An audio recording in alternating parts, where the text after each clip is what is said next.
For those who are unaware, I am hosting a class with FPS Lounge Tuesday, June 30th at 5 PM EST. The class is completely free and will be about the mental side of the game, as well as how to properly limit test. If you're interested, you can join using the link in the description. I will not fail the Shola! Alright, we're watching some Lefaa Mirage. So far, nothing too out of the ordinary. The Holiday Mirage lane should be able to put a lot of pressure onto the enemies, but I like how he buys monster rounds to make up for Mirage's greatest weakness of wave clear. He doesn't want to use his abilities on the waves, so he gets the monster rounds so he can help him clear it faster. And you can see that Xeno bought extra charge to look for some barrels, some barrel poke.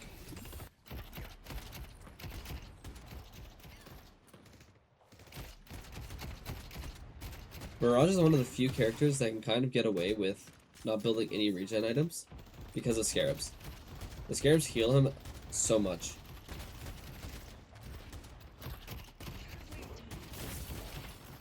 So anytime he puts a Scarab on someone, he just wins the trade. Another big thing is, some people wonder why some Mirages will take Tornado second. It's actually just straight up just due to the damage. You much rather have a burst damage of 66 than having just the base damage be low of the mark. Yeah. The likelihood of you max proccing it at like the 2x being 80 damage is quite low. So you're really only getting like maybe an 11 damage mark every little bit. And it's just more worth it to have the burst. So there you go. There's Mystic Regen, and now he will pretty much win every single trade. And once he gets Mark, he should be 100% HP every single moment in this lane.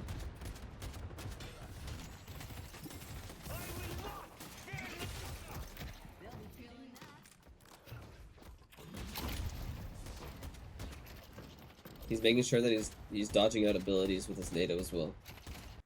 So now he has some sustain. He has decent wave clear. They're playing aggressive.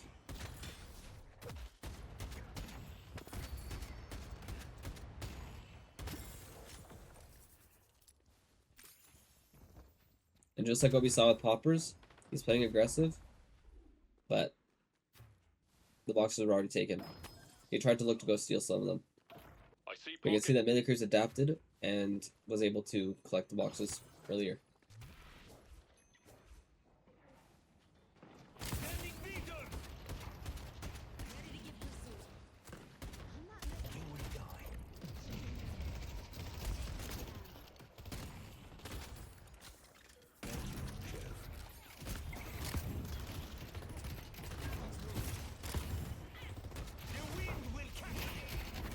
Good peel for the Holiday.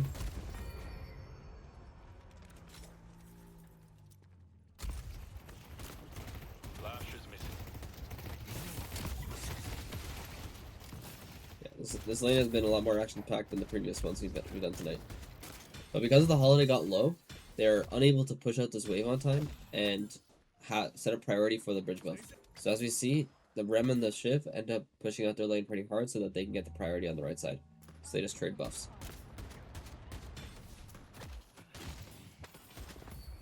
And now while they're absent and coming back to the lane, they make sure to shove it out, and now they can put poke down.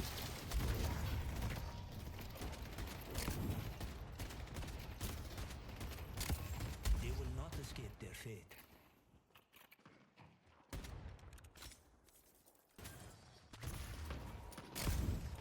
The Shola will stop them.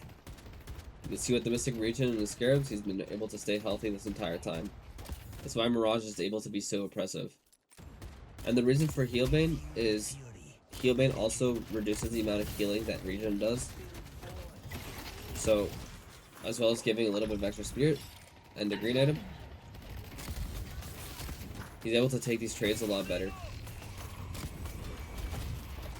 And Jono's not going to heal as much from the ultimate either, so it's going to be quite strong. And just because of the Healbane, Jono's able to die there.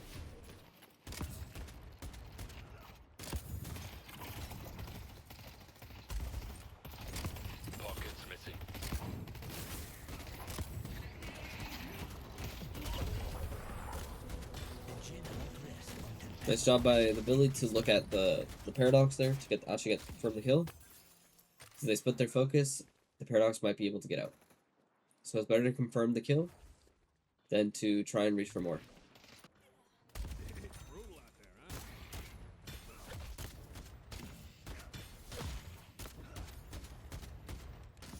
Mystic Shot's not bad. It pairs pretty well with the Mystic Regen, which will make it so he procs the healing right away instead of having to proc his mark to get it. Or Scared. And it's also just really good burst because he's building a lot of spirit power. So starting off with a little bit of extra damage doesn't hurt. It makes his early game a little bit more impressive.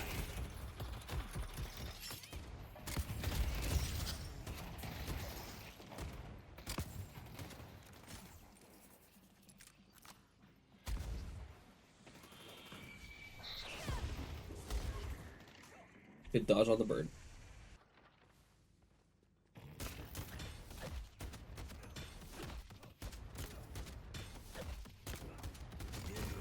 Our green guardian has been destroyed.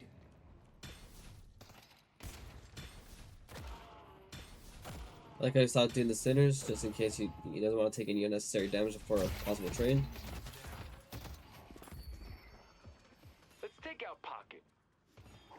Shoot him already?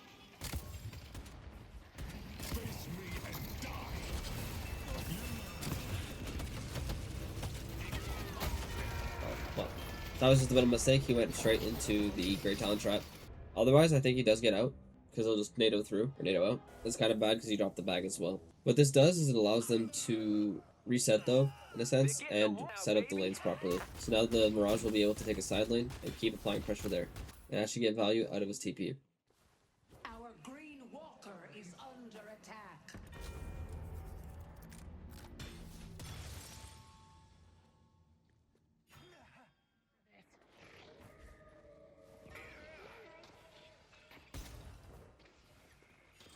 You might be wondering why he didn't TP into this fight. It's so he can TP back.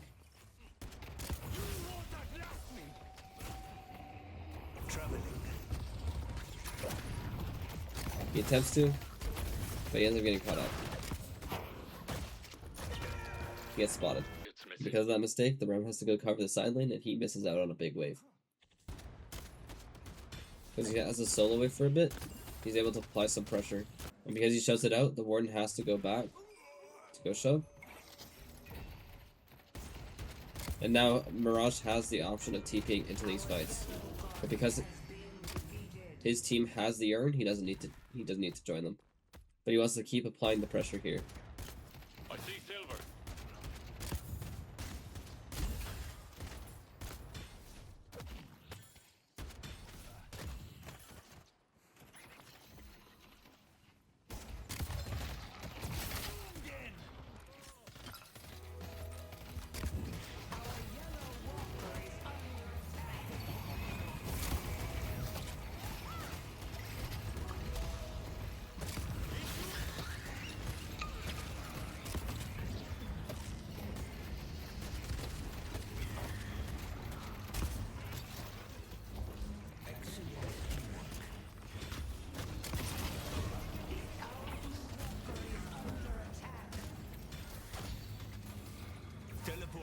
Exactly.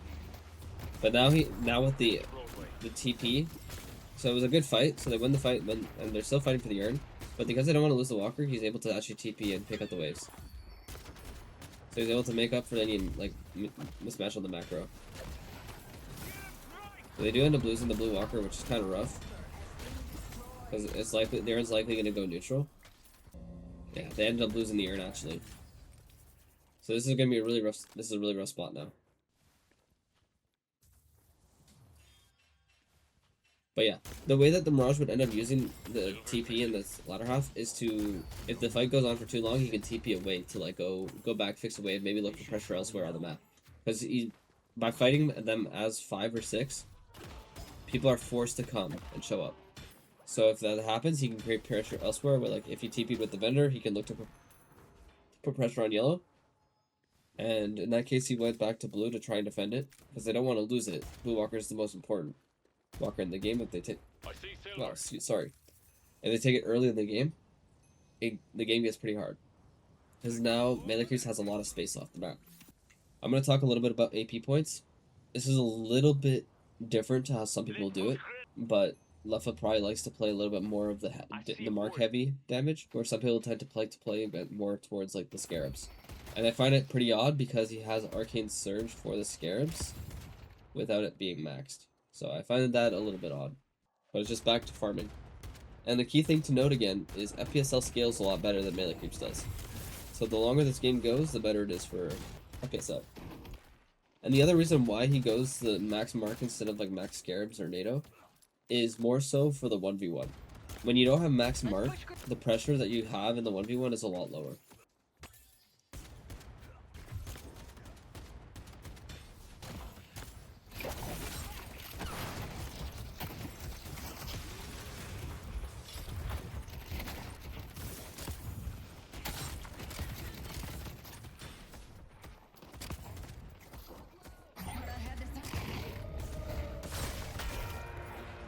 Silver moment, but they got the trade kill, so it's okay. So now that he has the spirit spike, does he sell Mystic Regen for his green spike? Okay, he did. Yeah, because the Dispel Magic's gonna be really good. He just got not slowing hex, but he just got bullet, which made it so he couldn't NATO right away. And then he's also gonna get silence caged in the 1v1s, so it's gonna be kind of hard. He can play a little bit more confidently in the 1v1s now with this Dispel Magic, and now that he has the green spike. He has a little bit of extra health to play with. Hard shoves the wave, immediately TP's over to help the Holiday. Good help by John, but he probably should die anyways. Yeah. It's a big kill. They're getting collapsed on. This is a really good collapse from MLC. He debuff removes for the HP. Plus 20. They got a big kill on the Warden, but it's not really that worth it. But the reasoning behind it was he hard pushed yellow, TP'd over to get the kill. Melee creeps adapted well to trade it back, but any kill is better for them right now because it's comeback. They're down, 1-for-1s are good. But we're charging rush so he has more scarabs to play with.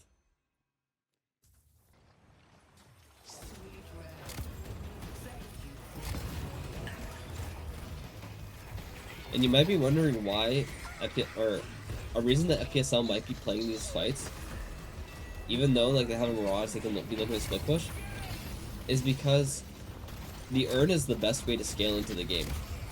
So if they even win like 1 or 2 fights, the thing is, if melee creeps gets the urn, they're gonna scale a lot better into the game. So they want to deny melee creeps from getting that. And plus, again, any trade 1-for-1 is good. So if they get the kills, whatever, they're trying to make it so they can actually get to late. And again, you can see he kept his TP there, so he's actually able to do both in this situation. So they denied the urn, or they lost the urn, but they did trade some kills, and almost got the walker, still pushing it. So like there was a thought to it. And it was like done kind of poorly, but that's essentially what like the Mirage wanted to do. He joins the fight. They want to delay as much as they can because they scale better. They're a lot stronger once it gets to the late game. Sure, if he split pushes it and then TP's into the fight late, but if he does that, the chance of them losing the urn is a lot higher because melee creeps is going to be playing for 6 on the urn. So sure, he'll get the walker, but if his entire team dies and they don't get any trade kills, what's going to end up happening is melee creeps just goes mid and they can snowball the game.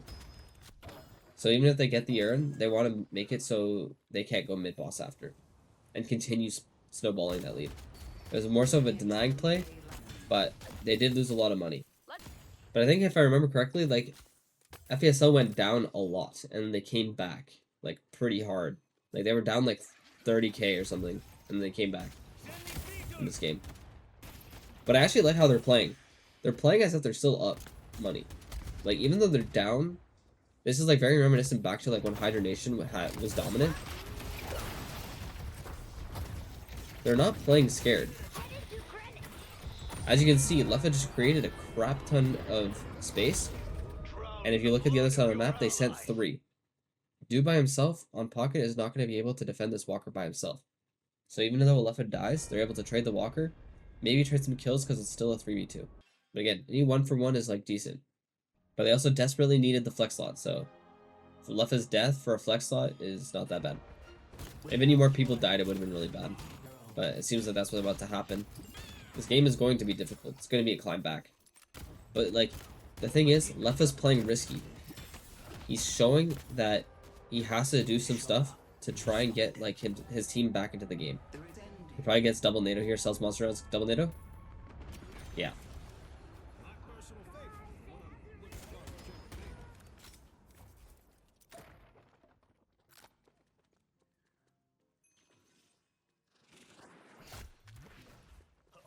The double NATO, it pretty much puts people into the blender.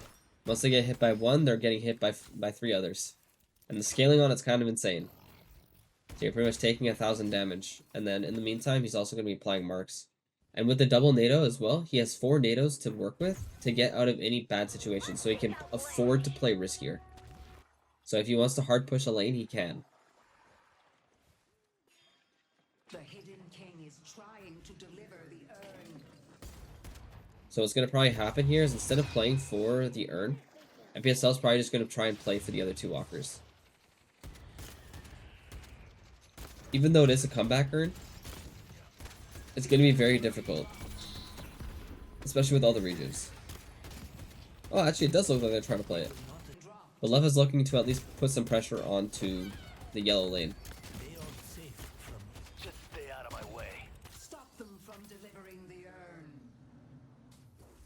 Rem, the urn has been dropped. Big mistake. Soul Jar is here. They're trying to deliver the urn. The urn has been dropped. Fighting me was a grievous error. So what it seems like right now is there was a comp made to just buy time. The urn has been dropped. Yeah. So FPSL is just playing for the 2 walkers. So they did set up to like kind of do something, but they sent 3 there to at least distract. So they're trying to buy as much time as they can to prevent people from coming back.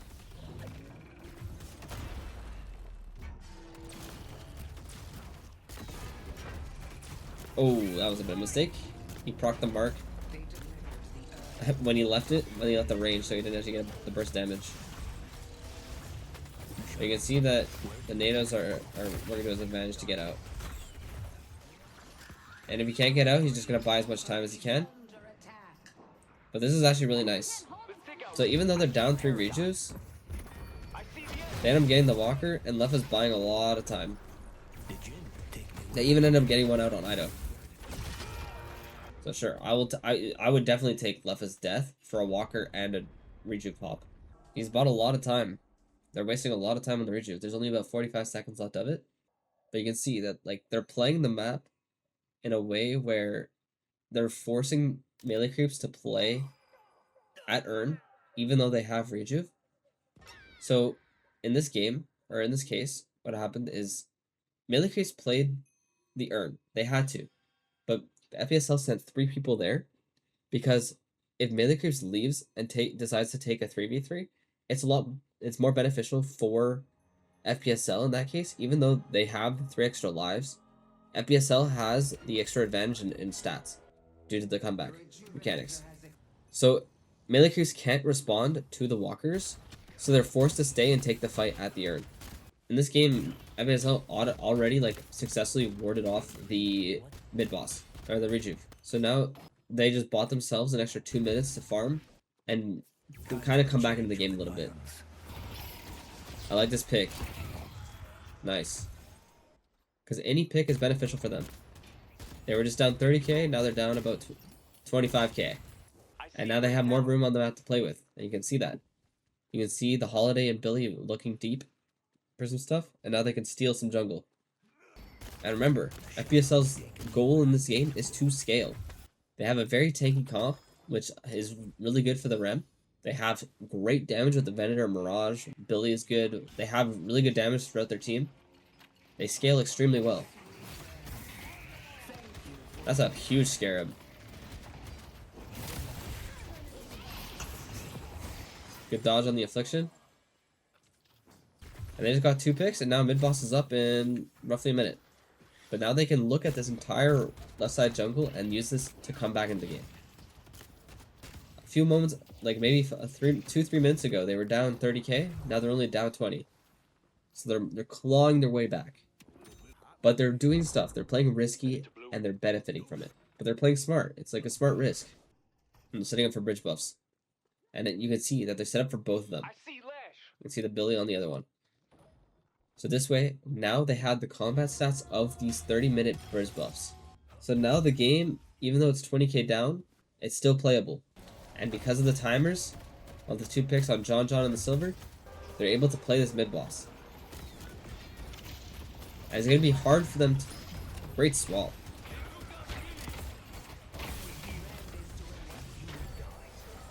Lefaa's putting them into the blender. Nice job on tanking the burn, making sure that they can't use it to stun and get the rejuve.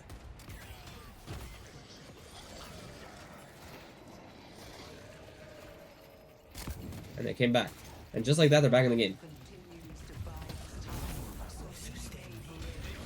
That was great space creation from Lefaa. And now it's really hard for John to move.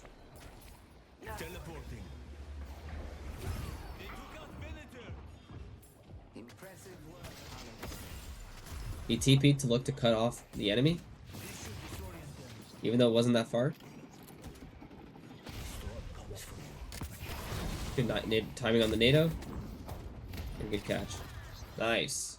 That was very good team fighting from FPSL. Even though they lose some of the rejuves, again, they lose some of the rejuves, but remember, they were down 30k in this game at some point. Now they have a team wipe. They're able to get, they should be able to get this urn and look to maybe even get some shrines. Again, Scourge is just an insane item.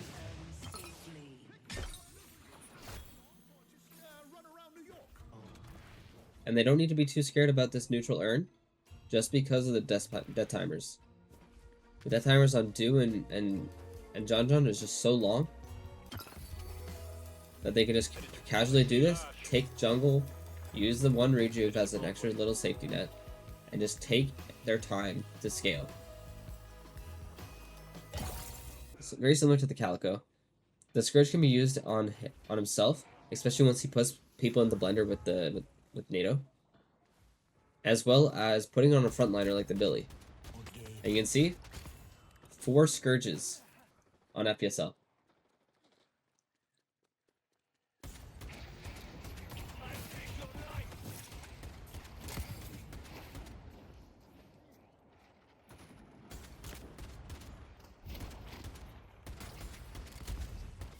Because you have two different people using it on one person, yes, it does stack.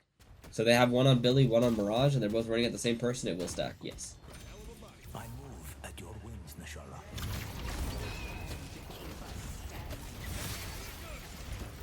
I like how he puts the Scourge immediately on himself as he TPs. And then NATOs immediately. Because he knows he's going straight into the middle of the fight. So he wants to make it so he can't get CC'd right away, so he NATOs.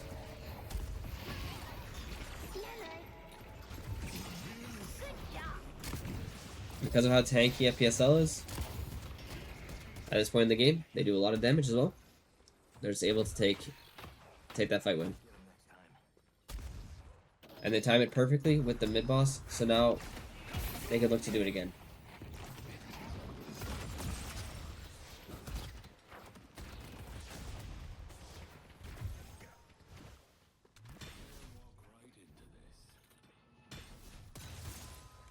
Yeah, they're just chilling. They don't need to do anything fancy. They know they outscale.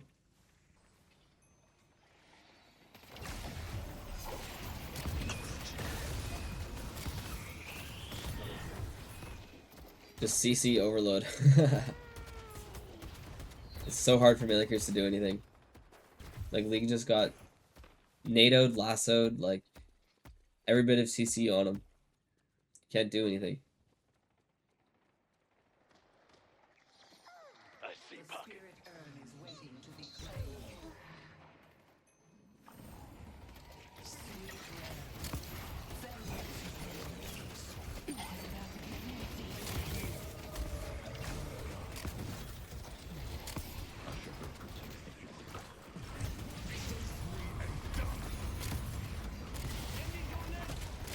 Good NATOs.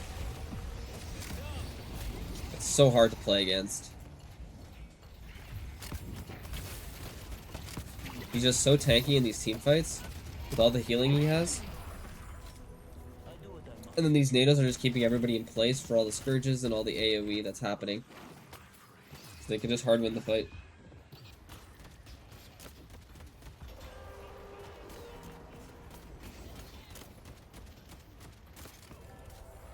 The Rejuvenator is descending. I must go. So yeah. Ram. They just made sure that they're all there. They didn't want to take any risks, especially with Pocket and Lash Ult. So they're just chilling. And again, this is very much FESL's fashion to play. They like to take things slow, build their lead slowly, and make sure that they have a guaranteed win. Some teams like to play a bit of that riskier style and try to end the games a little bit earlier, but that's not always necessary. Sometimes you can just take it slow, especially if you understand and you drafted around a comp that makes it so you can play like this. Paradox is missing.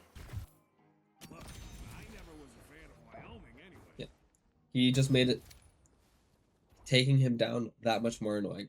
If he even gets jumped at all, he just pops E shift and he'll be perfectly fine. His team will just be able to collapse, and then, or if not anything else, he can just NATO out. Killing this Mirage is going to be a pain in the ass, and you can kind of see it too. He's playing very aggressively. Good NATO to avoid the swap. And he just quad NATOs out of there. He's not even worried.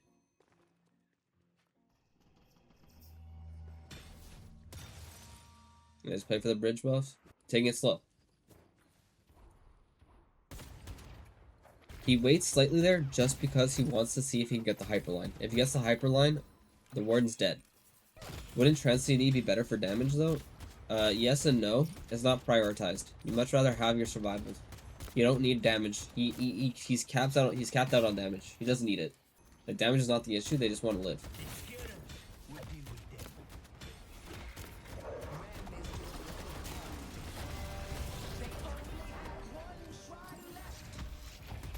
And now at the last minute and a half, they're just looking to take the shrines, push into the base.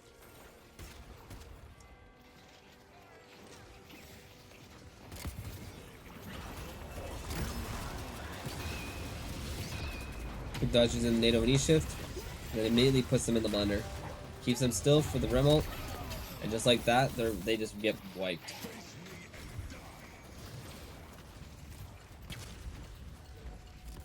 Take me when I need it.